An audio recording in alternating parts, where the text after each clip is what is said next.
2편 고교학점제. 우리 학교 학생들은 어떻게 생각하고 있을까?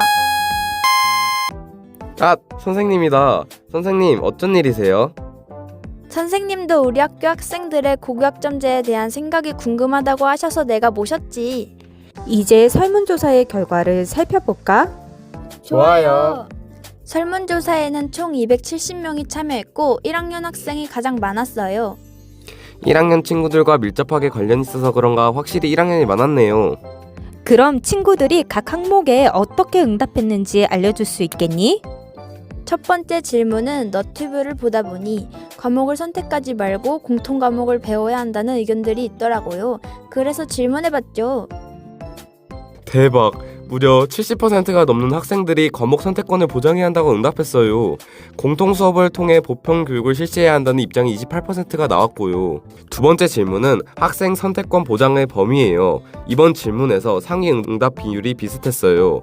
1위 공통 과목 50, 선택 과목 50 항목을 38%의 친구들이 선택했고요. 2위 공통 과목 70, 선택 과목 30 항목을 31%의 친구들이 선택했어요. 응답 내용이 다양하게 나왔지만 공통 과목과 선택 과목의 적절한 조화가 필요하다고 생각하는 것 같아 학생 선택권 보장 범위에 대한 다양한 의견도 받아보았는데 관심 가는 의견 몇 개를 알려주겠니? 학생들이 관심 있어하는 과목을 직접 선택하는 것이 강점이지만 진로와 관련된 과목을 선택하는 점이 어렵다는 의견이 많아요. 그래서 과목 선택도 좋지만 미래를 위해 어느 정도 공통 과목의 필요성을 강조한 의견이 인상적이었어요. 반면에 자신에게 적합한 과목을 선택해야 그 분야에서 더 발전할 수 있어 선택권을 보장해야 한다는 의견도 있어요. 그럼 이제 세 번째 질문으로 가볼까? 세 번째 질문은 새롭게 도입된 교과별 최소 성취 수준 보장을 위한 지도가 필요한가? 라는 질문이었어요. 이번에 의견은 거의 반반 나왔어요. 나도 양념 반 프라이드 반 반반 치킨 먹는데. 에휴. 그렇네. 최소 성취 수준 보장을 위한 지도가 필요하다 대 아니다, 필요하지 않다라는 구도구나. 어떤 의견들이 있었는지 알려줄까? 살펴보니 어차피 공부는 자신이 하는 것이고 강제적으로 성취 수준을 만들어서 지도에도 안 할 학생은 하지 않을 것이고 그것 또한 자신의 선택이다 라는 의견이 있네요. 반면에 교과별 최소 성취 수준 보장을 위한 지도를 통해 열심히 공부할 수 있게 한다 라는 의견도 있어요. 그리고 최소 성취 기준이 너무 높고 있어도 학생들에 도움이 될 것 같지 않다. 학생도 선생님도 모두 스트레스를 받을 것이다 등 부정적인 의견을 많이 작성했더라고요. 확실히 졸업과 연관되어서 그런가 학생들이 최소 성취 수준 보장 지도에 대해 달가워하지 않은 것 같아요. 대한 설문조사를 더 살펴보자. 다음 질문은 교과별 기준에 따른 교과 이수 인정에 관한 질문이네. 수업 일수 3분의 2 이상 출석 시 학교 교육과정을 이수한 것으로 봐야 한다는 이전 제도 방식을 원하는 응답자가 67%나 되네요. 확실히 어떤 성취 기준에 도달해야 교과 이수를 인정한다는 현재 제도는 학생들에게 부담으로 다가가나 봐. 학생뿐만 아니라 행정적 부담이 가중되고 교사들도 힘들어질 것이다 라는 의견도 있었고요. 학교는 지식을 배우는 곳을 넘어 작은 사회생활을 경험하는 것에 초점을 두어야 하는데 과목별 최소 성취 수준 교과 이수는 학생들에게 강제적, 강압적인 제도라고 생각하는 의견도 있었어요.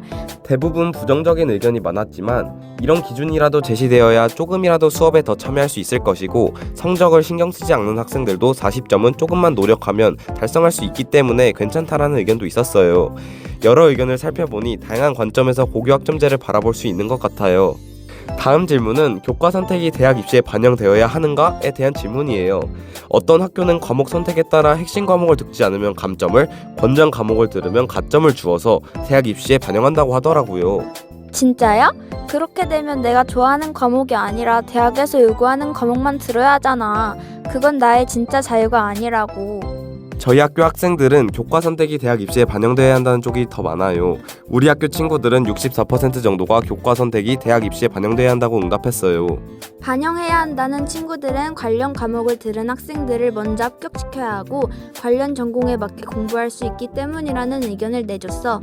반영하지 말아야 한다는 입장은 아직 고등학생이기에 진로가 확실하지 않은 사람은 큰 부담감을 느낄 수 있고 대학 가서도 자신의 적성과 달라서 전과하는 사람도 있는데 고등학생 고등학교부터 진로를 확정짓고 교과를 선택하면 진로가 변한 학생들에게 엄청난 스트레스가 될 것 같다는 의견도 있네. 자, 이제 다음 문항으로 가볼까? 과목별 평가 방식에 대한 의견이야.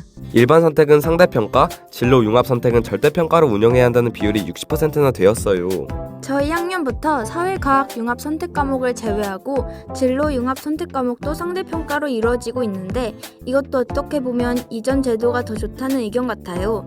과목 성격에 따라 상대평가와 절대평가가 적용되어야 한다라는 의견이 대다수인 것 같아요. 다음 문항은 과목별 상대평가 방식에 대한 의견이야. 이것도 선생님이 예측했던 응답과는 다르게 나왔는데 친구들은 고등급 평가에 더 긍정적인 응답을 했더라고. 아, 성적으로 줄 세우는 거 싫다. 그래도 대학에서 학생이 어느 정도 하는지를 알아야 하니 상대평가는 어쩔 수 없지 않을까? 그래도 기존 1등급 4%는 너무 빡센 거 아니야?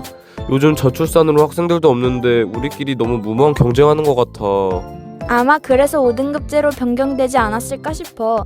그리고 요새 인터넷을 보니 수능으로만 대학을 가자는 의견이 많더라고. 그래서 이건 고교학점제와 딱 관련이 있는 것은 아니지만 궁금해서 물어봤지. 이번 질문은 대학 입시에 반영되는 내신의 범위네. 60%의 학생들이 자신의 진로에 맞는 활동을 반영해야 한다고 했어. 아까 교과 선택도 그렇고 학생들은 고등학교 생활 동안 자신의 진로에 대한 노력이 대학 입시에 반영돼야 한다고 생각하는 것 같아. 그런 것 같아. 고교학점제에서는 자신의 진로에 맞는 교육 활동을 중요시하는데 그런 강조점을 학생들도 필요하다고 생각하는 것 같아. 또 단순한 점수보다 무엇을 어떻게 배웠는가를 중요하게 봐주었으면 하는 마음도 읽을 수 있었어. 그런데 융합형 인재와 다재다능한 학생을 원하는 대학들도 많아지고 있으니 너무 진로에 연연해 하지 말고 진짜로 좋아하는 공부를 찾아갔으면 좋겠어.